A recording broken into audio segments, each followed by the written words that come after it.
नमस्कार साथियों, एक बार फिर से आप सभी का स्वागत अपने YouTube channel job dot com में। साथियों, देश में कोरोना संक्रमण के मामले दिन प्रतिदिन बढ़ते ही जा रहे हैं। ऐसे में कोरोना संक्रमण को रोकने के लिए हर प्रकार से राज्य सरकारें हैं वो नियम लागू कर रही है। तो आज हम आपको बताने वाले हैं कि आज से कौन से राज्य में क्या नए नियम लागू होने वाले हैं। साथ में हम आपको दिखाने वाले हैं राजस्थान में अब तक सबसे ज़्यादा एक दिन में कोरोना पॉजिटिव केस आए हैं। कोरोना संक्रमण के बढ़ते खतरे को देखते हुए राजस्थान सरकार ने धारा 144 लगा दी गई है और इसकी अवधि रखी गई है वो 1 महीने रखी गई है।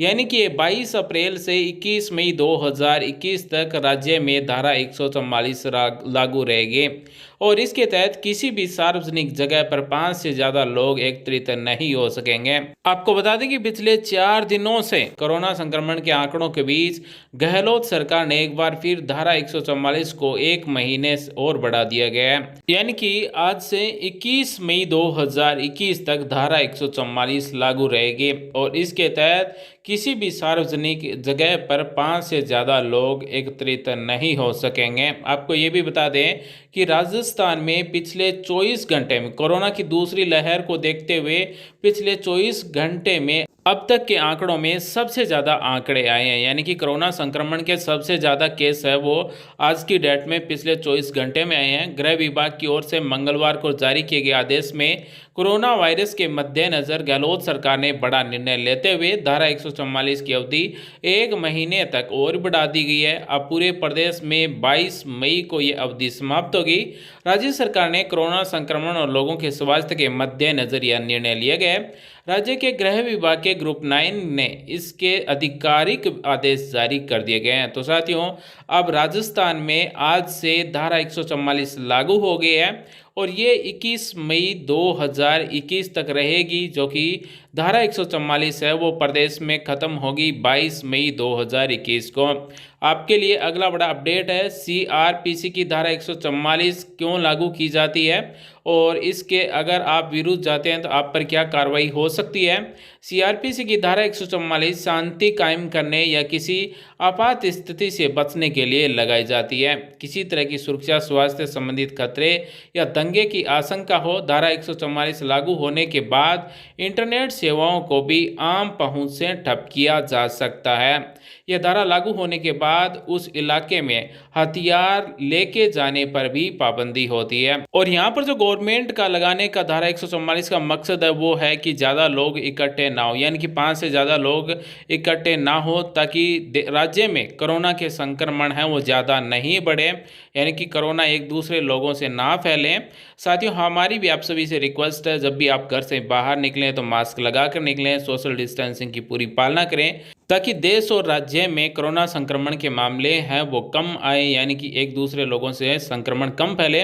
अब हम आपको बताने वाले हैं हेमंत सोरेन सरकार यानी कि झारखंड सरकार ने 22 अप्रैल सुबह 5-6 बजे से 29 अप्रैल सुबह 6 बजे तक लॉकडाउन लगा दिया गया है। यानी कि आज से साथियों झारखंड में स्वास्थ्य सुरक्षा सप्ताह लगा दिया गया है, यानी कि 7 दिन के लिए लॉकडाउन ही कर दिया गया है। लेकिन झारखंड सरकार ने भी आवश्यक सेवाओं के लिए छूट दी गई है, आपातकालीन सेवाओं के लिए छूट दी गई है। तो हम बात करने वाले हैं कि आज से किन किन को क्या क्या छूट मिलेगी। झारखंड में 22 से 29 अप्रैल तक एक सप्ताह का संपूर्ण लॉकडाउन का ऐलान कर दिया गया है।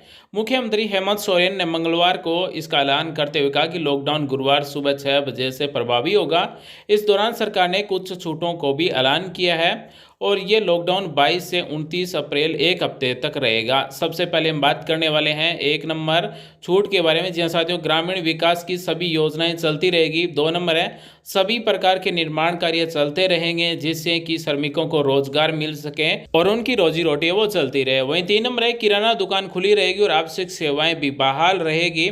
4 नंबर है, होटल में बैठकर खाने की अनुमति नहीं होगी लेकिन होटल से घरों तक होम डिलीवरी होगी। 5 नंबर है, पूरे राज्य में 144 धारा लागू रहेगी। एक साथ 5 से अधिक आदमी दिखे तो कार्रवाई की जाएगी। वहीं 6 नंबर है, पशु चारा के आवागमन पर भी कोई रोक नहीं होगी। 7 नंबर है पुलिस रोकेगी तो सड़क पर निकलने का कारण बताना होगा। वहीं 8 नंबर है सब्जी खरीदना हो या फिर सामान मंगवाना हो या फिर सामान खरीदने जाना हो तो आपको कारण बताना होगा, साथ में परिचय पत्र भी आपको दिखाना होगा। वहीं 9 नंबर है दवा खरीदने निकलते हैं तो डॉक्टर का पर्चा आपको दिखाना होगा। वहीं 10 नंबर है सब्जी बाजार और गले की दुकानों पर अधिक भीड़ नहीं होगी। 11 नंबर है फल फूल सब्जियां बिकती रहेगी। 12 नंबर है उद्योग और इससे संबंधित सहयोगी इकाइयों पर फिलहाल है वो रोक नहीं रहेगी। 13 नंबर है औद्योगिक क्षेत्रों में कामकाज सामान्य रूप से चलेगा। 14 नंबर है शारीरिक दूरी और सैनिटाइजेशन का प्रबंधन उद्योग घराने करेंगे। वही 15 नंबर है गिफ्ट और कपड़े की दुकानें, सिनेमा हॉल आदि बंद रहेंगे। तो राज्य में आज से स्वास्थ्य सुरक्षा सप्ताह लगे, यानी कि एक सप्ताह के लिए लॉकडाउन है वो लगा दिया गया है। हालांकि जरूरी सामान और आपातकालीन सेवाओं के लिए रोक नहीं रहेगी। औद्योगिक इकाइयों पर भी रोक है वो नहीं लगेगी। अब हम आपको बताने वाले हैं भारत के प्रधानमंत्री ने कोविड-19 की दूसरी लहर के हालात पर राष्ट्र को संबोधित किया। इसमें मुख्य जो घोषणाएं की गई वो हम आपको बताने वाले हैं। संपूर्ण घोषणा नहीं बताएंगे, केवल जो इंपॉर्टेंट पॉइंट है वही हम आपको बताने वाले हैं। महामारी में जान गंवाने वाले लोगों के परिजनों के प्रति संवेदना उन्होंने व्यक्त की सबसे पहले। उसके बाद में 2 नंबर डॉक्टरों, मेडिकल स्टाफ, पैरामेडिकल स्टाफ, सफाई कर्मियों, एम्बुलेंस ड्राइवरों, सुरक्षा बलों और पुलिस बल के योगदान के लिए उन्होंने सराहना की। और 3 नंबर उन्होंने बहुत ही महत्वपूर्ण पॉइंट पर बात की। ऑक्सीजन की बढ़ती मांग को पूरा करने के लिए सरकार तेजी से और संवेदनशीलता के साथ काम कर रही है। और अब तक की सबसे बड़ी घोषणा कोरोना वैक्सीन को लेकर की गई। 4 नंबर 1 मई के बाद 18 साल से ऊपर के किसी भी व्यक्ति को टीका लगाया जा सकता है। भारत में तैयार की जा रही वैक्सीन का आधा हिस्सा राज्यों और अस्पतालों को सीधे भेजा जाएगा। तो 1 मई 2021 से भारत में 18 वर्ष से ज़्यादा उम्र के जितने भी युवा हैं, बुजुर्ग हैं, उन सभी को कोरोना वैक्सीन लग जाएगी। वहीं 18 साल से ऊपर की आबादी का टीकाकरण शुरू करने से शहरों में महामारी वर्कफोर्स के पास तेजी से वैक्सीन उपलब्ध होगी।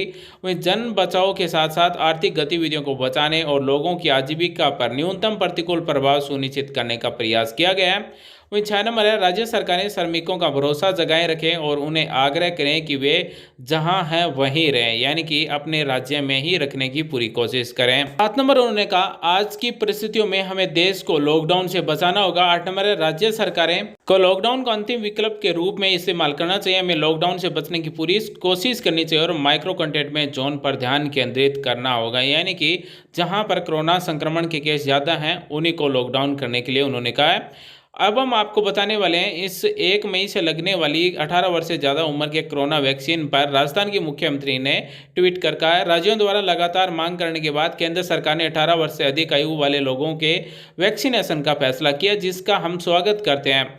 साथ में उन्होंने कहा केंद्र सरकार को 18 वर्ष से अधिक आयु के युवाओं को भी फ्री वैक्सीन लगाने की घोषणा करनी चाहिए। फ्री वैक्सीन ना मिलने पर युवाओं का केंद्र सरकार के प्रति आक्रोश बढ़ेगा। साथ ही राज्यों में सभी आयु वर्ग के लोगों को एक ही मशीनरी मेडिकल स्टाफ वैक्सीन लगाई जाए। यह उचित नहीं होगा कि युवाओं से पैसे लिए जाएं और बाकी को निःशुल्क वैक्सीन लगाई जाए। केंद्र सरकार को 60 वर्ष, 45 वर्ष और 18 वर्ष अधिक आयु वर्ग के वैक्सीनेशन के लिए एक ही नीति अपनानी चाहिए, यानी कि अभी तक केंद्र सरकार ने 18 वर्ष से ज़्यादा उम्र के जो वैक्सीन लगेगी 1 मई से वो फ्री के लिए घोषणा नहीं की है। तो गहलोत सरकार ने कहा है कि अब 18 वर्ष से ज़्यादा उम्र को भी फ्री वैक्सीन लगनी चाहिए। यह घातक कोरोना वायरस अब तेज़ी से फैल रहा है एवं संक्रमितों की मृत्यु दर भी अधिक है। ऐसे में केंद्र सरकार को वैक्सीन की कीमत का भार युवाओं पर ना डालकर तेज़ी से निःशुल्क वैक्सीन की जानी चाहिए। वहीं कोविड के इस संकट में राज्यों पर अतिरिक्त भार पड़ने से आमजन को परेशानी आएगी एवं राज्यों में विकास कार्य भी प्रभावित होंगे। प्राइवेट सेक्टर को वैक्सीन लगाने की अनुमति देना स्वागत योग्य है कदम है। इसे सक्षम लोग वैक्सीन खरीद कर लगवा सकेंगे एवं सरकार पर भी भार भी कम होगा। यानी कि राज्य सरकार के मुख्यमंत्री ने भी इस घोषणा का स्वागत किया है, लेकिन ये मांग ये है कि जिस तरह से 45 वर्ष और 60 वर्ष को फ्री लग रही है, इसी तरह से 18 वर्ष से ज्यादा उम्र के जो युवा हैं उनको भी फ्री लगनी चाहिए कोरोना वैक्सीन। साथ ही राज्य के मुख्यमंत्री ने और भी पोस्ट कर कहा कि भारत ऑक्सीजन, दवाई एवं टीका उत्पादन के क्षेत्र में सबसे बड़े उत्पादक देशों में शामिल है। फिर भी देश में ऑक्सीजन एवं दवाइयों की कमी से मौत होना दुर्भाग्यपूर्ण है। दुनिया के अन्य देशों में भी कभी इसके कारण मौत नहीं हुई है। मैं प्रधानमंत्री श्री नरेंद्र मोदी जी से फिर अपील करना चाहता हूं, ऐसा राजस्थान के मुख्यमंत्री ने कहा है कि हालात बिगड़ते जा रहे हैं। कोरोना की भयावह को देखते हुए बंगाल में रैलियां करना छोड़कर मेडिकल व्यवस्थाओं को ठीक करने पर ध्यान दें। साथ ही उन्होंने कहा, जितना जल्दी हम अपनी व्यवस्थाएं ठीक कर लें उतने ही अधिक लोगों की जान बचाई जा सकेगी। केंद्र सरकार रोगियों को दवाएं एवं ऑक्सीजन उपलब्ध करवाना एवं वैक्सीनेशन का काम जल्दी पूरा करना सुनिश्चित करें। ये जो हम आपको बता रहे हैं, ये सारी घोषणा राज्य सरकार केंद्र सरकार के द्वारा जारी की गई ऑफिशियल घोषणा है। चाहे वो राजस्थान हो, चाहे वो झारखंड हो या फिर केंद्र सरकार हो, ये सारी घोषणाएं ऑफिशियल है। साथियों, अगर आप हमारे चैनल पर नए पहली बार वीडियो देख रहे हैं, चैनल को सब्सक्राइब कर लें, बेल आइकन को दबा लें ताकि आपको हर अपडेट सबसे पहले मिलता रहे। साथ ही इस वीडियो को लाइक कर सपोर्ट कीजिए, अपने साथियों के साथ भी Facebook, Instagram, Yahoo, Google, Twitter, WhatsApp पर शेयर कीजिए ताकि वो भी अपडेट रहते रहें। साथ ही में कमेंट कर बताएं ये घोषणाएं आपको कैसी लगती हैं। किसी भी प्रकार की कोई दिक्कत है तो आप में कमेंट भी कर सकते हैं। आपको बता दें कि राजस्थान में 21/4/2021 शाम को 6 बजे तक यानी कि पिछले 24 घंटे में अब तक सबसे ज़्यादा मामले पॉजिटिव आए हैं। यानी कि पिछले 24 घंटे में अब तक के कोरोना दूसरी लहर है, इसमें सबसे ज़्यादा कोरोना पॉजिटिव केसेस आए हैं। 14,622 आए हैं और सबसे ज़्यादा जो केस आए हैं पिछले 24 घंटे में वो 3101 आए हैं जयपुर में। 2 नंबर जोधपुर है, वहीं 3 नंबर हम बात करें तो कोटा है और 4 नंबर है वो उदयपुर है। आज की वीडियो बस इतनी जानकारी। वीडियो देखने धन्यवाद साथियों। Thanks for watching. आपका दिन शुभ हो। जय हिंद, वंदे मातरम। मिलते हैं नेक्स्ट वीडियो में नई जानकारी के साथ।